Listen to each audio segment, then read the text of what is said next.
Alam nyo, nakakatakot isipin itong prediction ni Atty. Gonzon regarding dito sa mga deposit natin na pera sa mga bangko. No?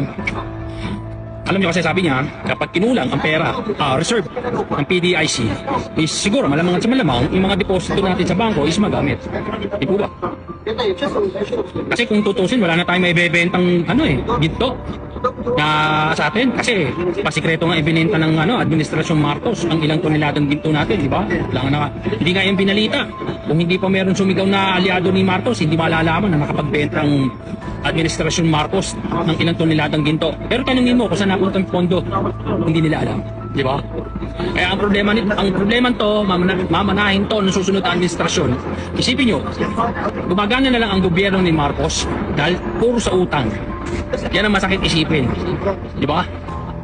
Yung ginto, binenta dun sa mga depositor na nakadeposito pera sa bangko, alanganin na, yan. Kaya dun sa mga Marcos ba, mag-isip-isip na kayo. Kasi malaking epekto to pag ito kung itong prediction ni Atty. Gonzon ay nagkatotoo, nako. Bulbul ganito, sinasabi ko sa inyo. Magtutusin dapat yan, ang hinahabol yan yung mga kawatan. Diba? Mas gusto ko yung sinabi ni Ronald Pato, lahat ng korap, ditay. Para matapos na yung mga yan. Kung gusto mo magsilbi sa gobyerno, magsilbi ka. Tapos sa puso mo. Hindi dahil sa makukuha mong pera pag nakaupo ka na. Kasi nangyayari, damay-damay eh. Nakakawa ang Pilipinas kapag ito nagkatotoo. Pagsak ang ekonomiya, walang turista, diba? Walang pondo. Ano pa ibebenta? Diba?